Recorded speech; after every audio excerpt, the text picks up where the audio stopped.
Hello student, चलिए आज हम साइंस का दूसरा चैप्टर का क्वेश्चन आंसर करते हैं। ठीक है, तो पहला नंबर का क्वेश्चन क्या है।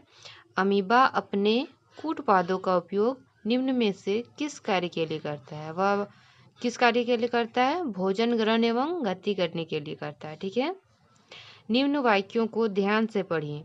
पतली झिल्ली युक्त होता है। रसांकुर में पतली रक्त नलिकाओं का जाल होता है।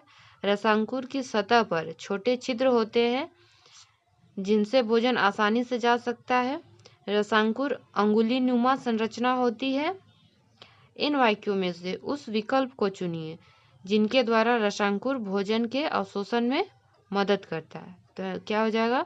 ये तीनों सही है। रसांकुर में पतली रक्त नलिकाओं का जल होता है, सही। रसांकुर की सतह पर छोटे छिद्र होते हैं जिनसे भोजन आसानी से जा सकते हैं, ये भी सही है। रसांकुर अंगुली नुमा संरचना होती है, ये भी सही है। तो 2, 3, 4 किसमें है? इसमें है 2, 3, 4, तो ख सही है। तीसरा नंबर, रिक्त स्थान की पूर्ति कीजिए। मानव में सबसे बड़ी ग्रंथि क्या है? यकृत। छोटी आंत की भीतरी सतह पर अंगुली नुमा संरचनाओं को डैश कहते हैं, उसको रसांकुर कहते हैं। अमीबा अपना भोजन डैश में पचाता है। अमीबा अपना भोजन खाद्यान्नी में पचाता है। जीव में स्वाद पहचान के लिए डैश होती है, कलिकाएं होती है। चलिए क्वेश्चन आंसर करने से पहले 8 नंबर कर लेते हैं। खंड अ को खंड ब के उचित कथन से मिलाएंगे। खंड अ खंड ब। लार ग्रंथि, लार रस स्रावित करता है। अमाशय क्या करता है? अमाशय अम्ल का निर्मोचन करता है। यकृत क्या करता है? पित्तरस का स्रावन करता है। मलाशय क्या करता है? बिना पचे भोजन का भंडारण करता है। क्षुद्रांत का हो जाएगा पाचन का पूरा करना। क्षुद्रांत मतलब छोटी आंत। बृहदांत, बृहदांत मतलब बड़ी आंत। इसका क्या हो जाएगा? जल का अवशोषण। चलिए 4 नंबर, अमीबा अपना भोजन ग्रहण किस अंग से करता है? अमीबा अपना भोजन कूटपाद के द्वारा ग्रहण करता है। कहाँ से करता है? कूटपाद के द्वारा करता है। मानव के पाचन तंत्र के सभी अंगों का नाम बताइए। मानव के पाचन तंत्र के नाम: मुख गुहिका, लार ग्रंथि, यकृत, पित्ताशय, बड़ी आंत, छोटी आंत, अमाशय। यहाँ वर्ड मिस्टेक हो गया है, अग्नाशय, अग्नाशय, ग्रासिका, मलाशय, गुदा।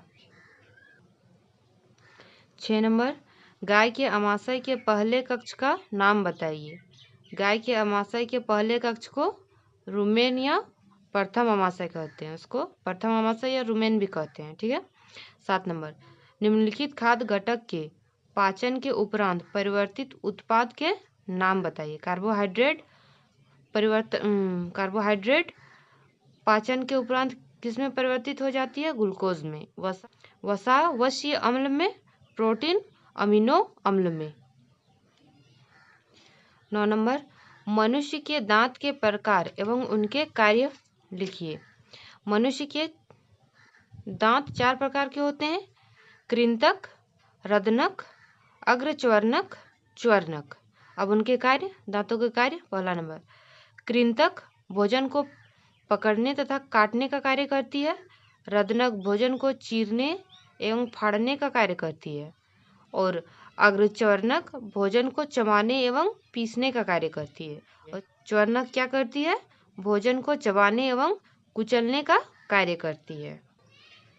11 नंबर, मनुष्य के पाचन तंत्र और घास खाने वाले जीवों के पाचन तंत्र में एक प्रमुख अंतर बोला है, पूछा है। आंसर क्या होगा? घास खाने वाले जीवों के पाचन तंत्र में सेलुलोज को पचाने के लिए बैक्टीरिया होता है जो मनुष्य में नहीं होता है। ठीक है। 12 नंबर, अमीबा के पोषण को सचित्र बताइए। सचित्र मतलब चित्र बना के बताइए। तो ये देखिए, ये है अमीबा। ये जो बीच में है इसको बोलते हैं नाभिक। ये अपना भोजन कैसे ग्रहण करते हैं? अमीबा को जब भी अपने आसपास खाद्यान्नी मतलब खाने की चीज का इसका महसूस होगा तो वो अपने कुटपात को फैलाने लगेगा और इसको अपने चारों ओर से बंद कर लेगा और अपने चारों ओर से बंद कर लेगा और निगल लेगा। ठीक है। आइए इसको लैंग्वेज में लिखते हैं। जब अमीबा को किसी खाद्यकण का आभास होता है तो यह खाद्यकण के चारों ओर कूटपाथ विकसित कर खाद्यकण को पूरी तरह से घेर लेता है और निगल लेता है।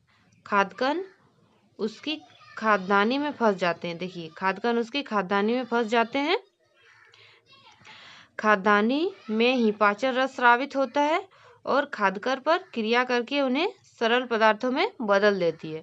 पचा हुआ खाद्यकण अवशोषित हो जाता है और बिना पचा अपशिष्ट खाद्यान्नी द्वारा बाहर निकाल दिया जाता है। गीता और सोहन जल्दबाजी में अपना भोजन ग्रहण कर रहे थे ताकि वह दोनों जल्दी से मध्यावकाश में खेलने के लिए बाहर जा सके। अचानक सोहन को खांसी आने लगी। क्या आप सोहन के अचानक खांसने का कारण बता सकते हैं? अपने मित्रों से इस बारे में चर्चा कीजिए। ठीक है, इसका आंसर क्या होगा? जल्दी जल्दी भोजन करने से भोजन के कुछ कण या उसके टुकड़े श्वास नली में चले जाते हैं या अटक जाते हैं, जिनके कारण हमें खांसी आने लगती है। ठीक है, चलिए 14 नंबर इस चैप्टर का लास्ट क्वेश्चन। क्या हम केवल हरी सब्जियां एवं घास खाकर जीवन निर्वाह कर सकते हैं? नहीं, हम केवल हरी सब्जियों एवं घास खाकर जीवन निर्वाह नहीं कर सकते हैं, क्योंकि हरी सब्जियों एवं घास में सेल्यूलोज पाया जाता है, जो एक प्रकार का कार्बोहाइड्रेट है। यह मनुष्य सेल्यूलोज को पचा नहीं सकता है। चलिए, इसमें एक क्वेश्चन रह गया, मनुष्य के पाचन तंत्र का एक नामांकित चित्र बनाइए। इसको हम नेक्स्ट वीडियो में अच्छे से पढ़ते हैं। ठीक है।